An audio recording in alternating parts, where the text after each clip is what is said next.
Hello students, आज हम क्या पढ़ने वाले हैं। आज हम पढ़ेंगे साइटोप्लाज्म के बारे में।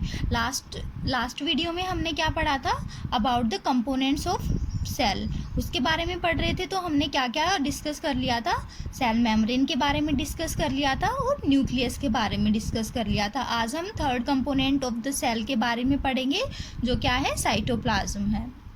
तो अगर हम किसी भी सेल की बात करें, जैसे ये कोई भी सेल होगी हमारी, तो जो आउटर कवरिंग होगी सेल को, उसको हमने क्या बोला था, सेल मेम्ब्रेन या प्लाज्मा मेम्ब्रेन। प्लाज्मा मेम्ब्रेन को हम और क्या बोल सकते हैं, प्लाज्मा लीमा भी हम बोल सकते हैं। सेल के अंदर सेल मेम्ब्रेन के अलावा क्या प्रेजेंट था, न्यूक्लियस प्रेजेंट था, जो सेंट्रली लोकेटेड होता है। अब जो न्यूक्लियस है, न्यूक्लियस और सेल मेम्ब्रेन के बीच में जो लिक्विड मटेरियल प्रेजेंट होता है, उसको हम क्या बोलते हैं, साइटोप्लाज्म। तो साइटोप्लाज्म क्या होता है, it is the liquid ground matrix that is present between the nucleus and cell membrane. जो साइटोप्लाज्म होता है वो लिक्विड मटेरियल होता है, जेली लाइक फ्लूइड होता है, और ये कलरलेस होता है, जो सेल के अंदर प्रेजेंट होता है। So what is cytoplasm? Cytoplasm is the fluid matrix of cell between the nucleus and the plasma membrane. It is jelly-like, viscous and colorless fluid. अब साइटोप्लाज्म में क्या क्या प्रेजेंट होता है उसकी बात करें तो साइटोप्लाज्म क्या क्या कंटेन करता है, water, salts, organic compounds, proteins और बहुत सारे एंजाइम्स भी जो है साइटोप्लाज्म में प्रेजेंट होते हैं।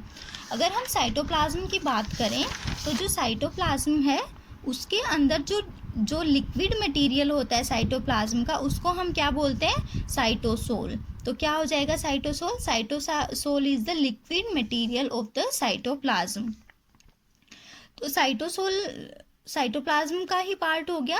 तो इसके अलावा जो साइटोप्लाज्म में हमने अभी बात की थी कि बहुत सारी चीज़ें प्रेजेंट होती है, तो उस साइटोप्लाज्म में और क्या क्या प्रेजेंट होता है, बहुत सारी सेल ऑर्गेनेलीज भी प्रेजेंट होती हैं साइटोप्लाज्म के अंदर।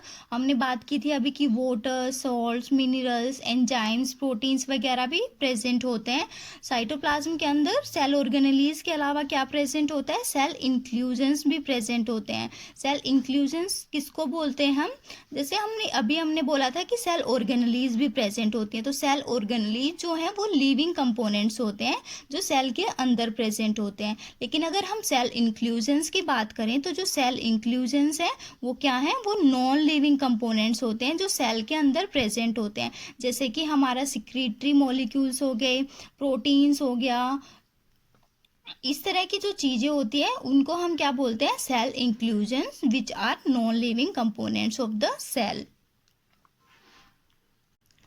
इसके बाद अगर हम साइटोप्लाज्म के फंक्शंस की बात करें कि साइटोप्लाज्म प्रेजेंट तो होता है सेल में, लेकिन इसका फंक्शन क्या क्या होता है, तो सबसे पहले तो एज ए ग्राउंड मैट्रिक्स होता है। तो ये क्या स्पेस प्रोवाइड करता है सेल को, किसके लिए, जो सेल के अंदर बायोकेमिकल एक्टिविटीज़ होती हैं उनके लिए साइटोप्लाज्म जो है वो स्पेस प्रोवाइड करता है सेल को। So first function is provide site for various chemical activities, various biochemical activities.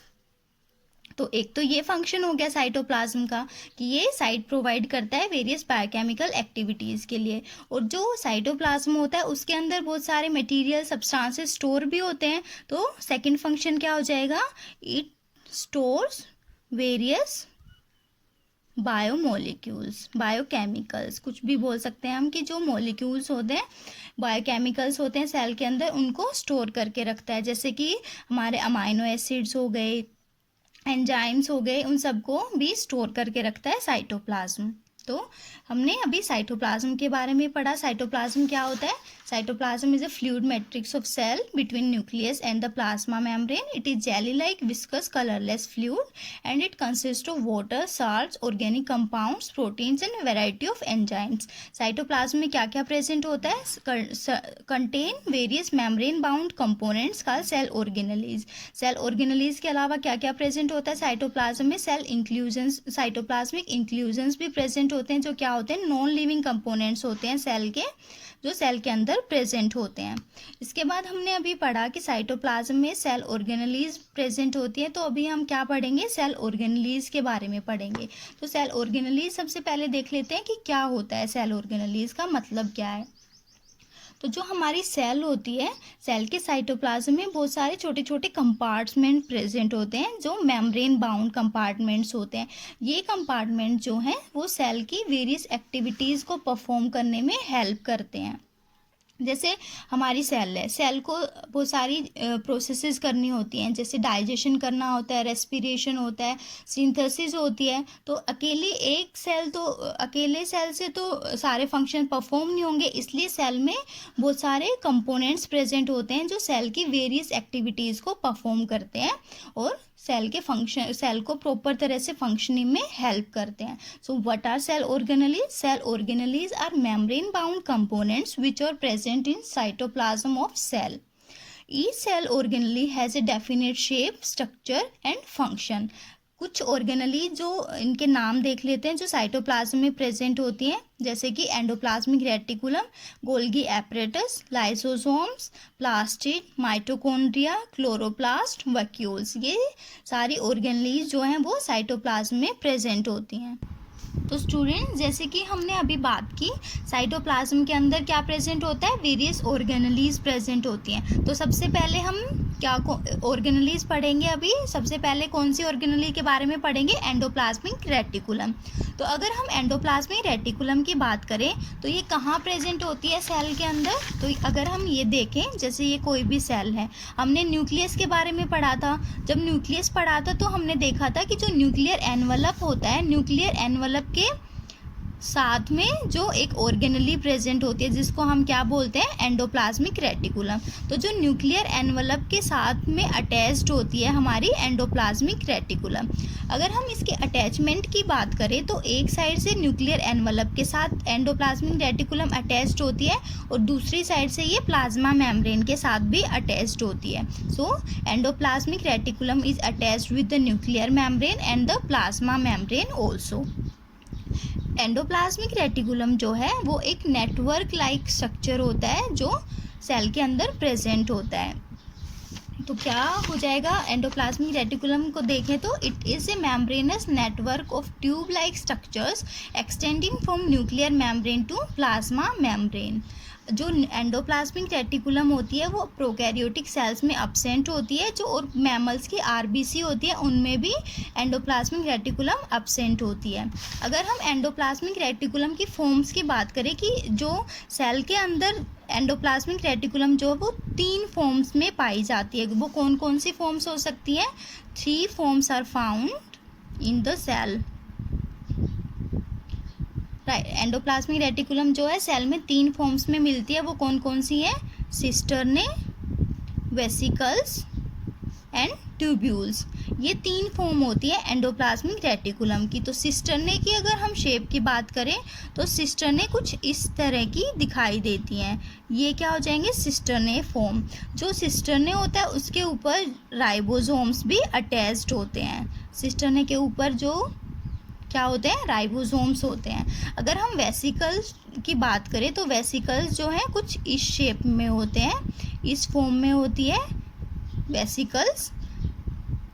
और अगर हम ट्यूब्यूल्स की बात करें तो ट्यूब्यूल जो है ये ट्यूब लाइक स्ट्रक्चर प्रेजेंट होती है। तो जो ट्यूब लाइक स्ट्रक्चर्स की फॉर्म में भी एंडोप्लाज्मिक रेटिकुलम प्रेजेंट होता है। So there are 3 forms of endoplasmic reticulum which are found in the cell. First one is cisternae. Cisternae की शेप कैसी होती है? like this, and on this ribosomes are also present. Second form is vesicles. Vesicles के बाद tubules like भी present होती है endoplasmic reticulum. तो ये थी फॉर्म्स के बारे में। अभी अगर हम एंडोप्लाज्मिक रेटिकुलम के टाइप्स की बात करें तो कितने टाइप की प्रेजेंट होती है? There are 2 types of endoplasmic reticulum, जो है 2 टाइप की होती है। कौन कौन सी होती है? Rough endoplasmic reticulum and smooth endoplasmic reticulum. अगर हम रफ एंडोप्लाज्मिक रेटिकुलम की बात करें तो जो रफ एंडोप्लाज्मिक रेटिकुलम होती है उसके साथ क्या अटैच्ड होते हैं? राइबोसोम्स अटैच्ड होते हैं। क्या प्रेजेंट होते हैं? उस पर राइबोसोम्स प्रेजेंट होते हैं। अगर हम सेल को माइक्रोस्कोप के नीचे देखेंगे तो जो एंडोप्लाज्मिक रेटिकुलम है वो रफ सी स्ट्रक्चर नज़र आती है उसकी। वो रफ स्ट्रक्चर किसकी वजह से अपीयरेंस होता है रफ?